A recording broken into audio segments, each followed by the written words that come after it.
যাক, অবশেষে ঠিক হয়ে গেল বিপ্লবদের ডেস্টিনেশন, তাদের গ্রামের বাড়ি।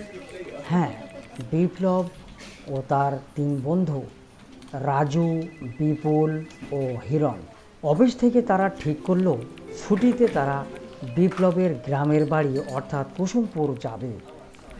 আচ্ছা বিপ্লব, তোদের গ্রামে বেশ ভালো নিরিবিলি জায়গা আছে তো নাকি? বিপ্লব কিছু বলার আগেই বিপুল হেসে বলল, তোর বেটা, আগে বলতো কুসুমপুরে ভালো পার্টি করবার জায়গা আছে তো নাকি? হ্যাঁ হ্যাঁ, সেটাই বল আগে। আছে আছে, কোনো প্রবলেম নেই, কিন্তু কিন্তু কিন্তু কি? বিপ্লব কিছু জবাব দেওয়ার আগেই বিপুল ও হিরণ বলল, ব্যাস ভাই, আর কোনো কিন্তু পরন্তু নেই। পার্টি করবার জায়গা আছে, সো আর কোনো কিছু জানবার দরকার নেই।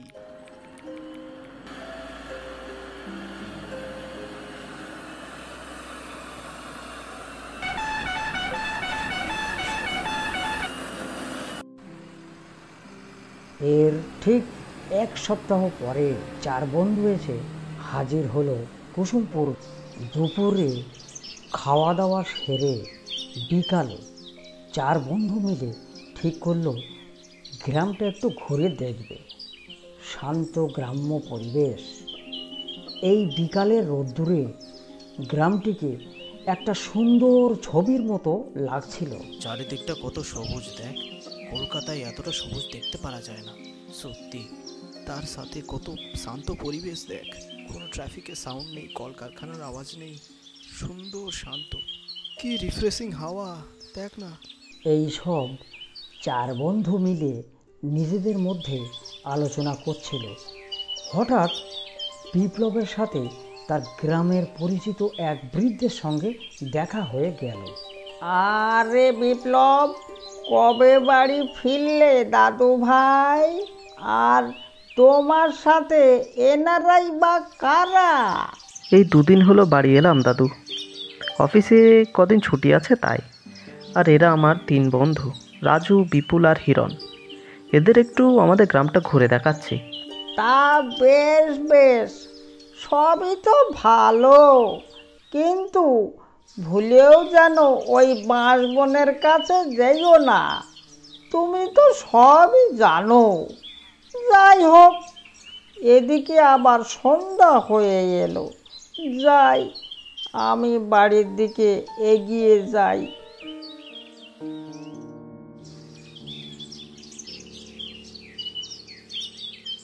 ভাই, এই বাঁশবনের কেসটা কী রে? খুলে বল তো একটু। কি আর, আমাদের গ্রামের এক অন্ধবিশ্বাস। কি অন্ধবিশ্বাস? শোন তবে, আমাদের গ্রামের উত্তরে একটা খুব পুরনো বাঁশবন আছে। সেটা নাকি একটু অন্যরকম। অন্যরকম মানে? বুঝলাম না। আমি এসব বিশ্বাস করি না, বাট গ্রামের লোকেরা বলে ওই বাঁশবনে নাকি এক ভয়ানক ডাইনি থাকে। সন্ধ্যার পর ওই বাঁশবনের দিকে যে যায় সে আর কোনোদিন ফিরে আসে না। সবাই বলে ওখানে যে আছে সে খুবই ভয়ঙ্কর এক ডাইনি। মানুষ দূরে থাক, কুকুর বেড়ালো ওই বাঁশবাগানের রাস্তা মাড়ায় না। ইন্টারেস্টিং, কিন্তু আমি এসব বিশ্বাস করি না, যতই বলিস ভাই। দূর, গা গ্রামে আসলেই এই এক সমস্যা, শুধু ভূত আর অন্ধবিশ্বাস এই সব। ঠিক, আর গ্রামের বুড়োরা এই সব থেকে বেশি মাথা মোটা। মালগুলো ভূত ভূত করে চারিদিকে গুজব ছড়িয়ে বেড়ায়। চল, আজ রাতে সবাই মিলে বাঁশবনটা ঘুরে দেখি ওখানে কি আছে। হিরণ ও বিপুল এই প্রস্তাবে রাজি হয়ে গেল। তৎক্ষণাৎ সবাই বিপ্লবের মুখের দিকে তাকিয়ে রইল তার মতামতের অপেক্ষায়। অবশেষে বিপ্লব একটু বাঁধো বাঁধো সুরে বলল, আমার কোনো অমত নেই, কিন্তু বাড়ির লোক বা গ্রামের লোক জানতে পারলে কিন্তু খুব ঝামেলা হতে পারে। ঠিক আছে, আজ রাতে খাওয়া দাওয়া সেরে হাঁটতে বেরোনোর নাম করে ওই বাঁশবনে যাব। 1 ঘন্টা কাটিয়ে চলে আসতে হবে কিন্তু। সবাই মিলে এক কথায় রাজি হয়ে গেল। রাত 9টার সময় চার বন্ধু মিলে যুক্তিমতো বাঁশবনের উদ্দেশ্যে রওনা দিল। দিনটা ছিল ঠিক পূর্ণিমার দুদিন আগে। গ্রামের লোকজনের চোখ এড়াতে তারা সঙ্গে করে কোনো টর্চ লাইটও নিয়ে আসেনি, যেহেতু আকাশে চাঁদের ক্ষীণ আলোই তাদের ভরসা।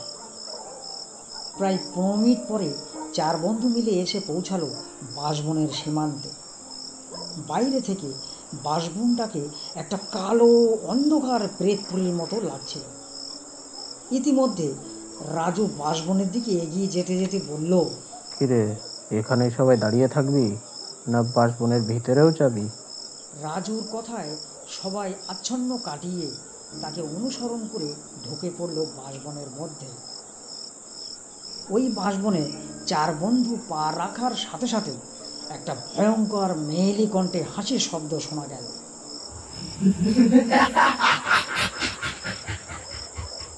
এক মুহূর্তের জন্য সবার পা যেন পাথর হয়ে গেল।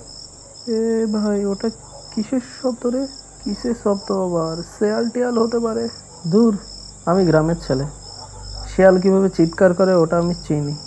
ওটা মোটেও শেয়ালের ডাক নয়। ছাড়ো সব, চল আর একটু গভীরে গিয়ে দেখি কিসের চিৎকার ওটা। এই বলে সবাই কিছুটা দূর এগিয়ে গেল। হঠাৎ হিরণ বলে উঠল, আরে বিপুল কোথায়? বিপুল কোথায় গেল? বিপুল! রাজু চিৎকার করে বিপুলের নাম ধরে ডাকতেই একটু দূর থেকে বিপুলের বেদনাপূর্ণ আর্তনাদ ভেসে এলো।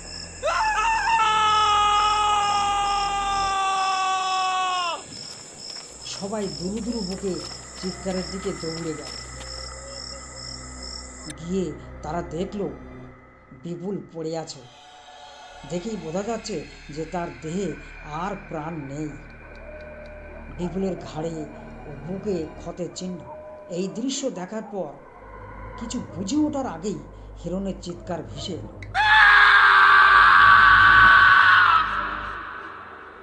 হঠাৎ রাজু ও বিপ্লবের খেয়াল হলো হিরণ কোথায় গেল। এইটুকু ভাবার সময়ের মধ্যে ধপ করে একটা আওয়াজ হলো। তারা শব্দটা লক্ষ্য করে চেয়ে দেখলো জিনিসটা কি। ওটা হিরণের কাটা মাথা, তার থেকে রক্তের ধারা বের হচ্ছে। এই সব দেখে রাজু বলল, বিপ্লব, আমাদের পালাতে হবে।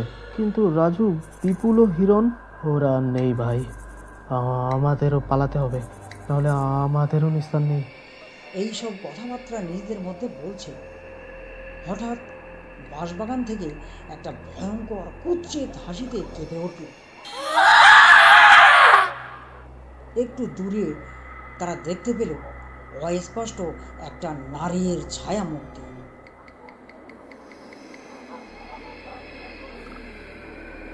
তার খোলা চুল হাওয়ায় উঠছে, হাতের তীক্ষ্ণ লম্বা নখ থেকে তাজা রক্ত টুপি টুপি পড়ছে, আর চোখটা যেন জ্বলছে, মুখে বীভৎস হাসি। এই দৃশ্য দেখে তাদের বুকের রক্ত যেন জমে গেল। এই সব দেখে রাজু বলল, বিপ্লব ভাই, তুই পালিয়ে যা, পালা, তুই পালা। আর তুই? ও আমাদের দুজনকে পালাতে দেবে না, আমি ওকে আটকানোর চেষ্টা করছি। এই ফাঁকে তুই পালিয়ে যা। দেখ, এখন তর্ক করার কোনো সময় নেই, যা বলছি সেটা শোন। এর মধ্যে কখন যেন সেই নারী মূর্তি রাজুর পিছন দিক দিয়ে এসে তাকে জাপটে ধরে তার গলায় কামড় বসাল।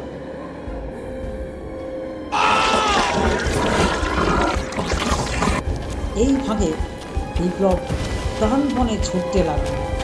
ছুটতে ছুটতে বাঁশবন পেরিয়ে কিছুটা দূরে এসে আলো দেখত, আর আলোর কাছে এসে দেখলো এটা সেই বিকালের দাদু। আরে আরে বিপ্লব, তুমি এত হাঁপাচ্ছ কেন? তুমি ঠিক আছো তো? আর তোমার আর বন্ধুরা সব গেল কোথায়? দাদু, দাদু, বাঁশবাগানের ডাইনি ওদের ওদের আমি তোমাদের আগেই পই পই করে সাবধান করেছিলাম যে সন্ধ্যার পর তোমরা কেউ বাঁশবনের ধারের কাছে যেও না, কিন্তু তোমরা তো আমার কথা শুনলে না। সেই কৌতূহলী হয়ে বাঁশবনেই গেলে, ফলে তিনটে নিষ্পাপ প্রাণ বিসর্জন হয়ে গেল। এই জন্যেই বলে, জগতে কিছু রহস্যই থাকা ভালো, তার উত্তর খুঁজতে গেলে অনেক বড় যে মূল্য দিয়ে তা অর্জন করতে হয়। যাই হোক বিপ্লব, তোমাকে বাড়ি পৌঁছে দিই, চলো।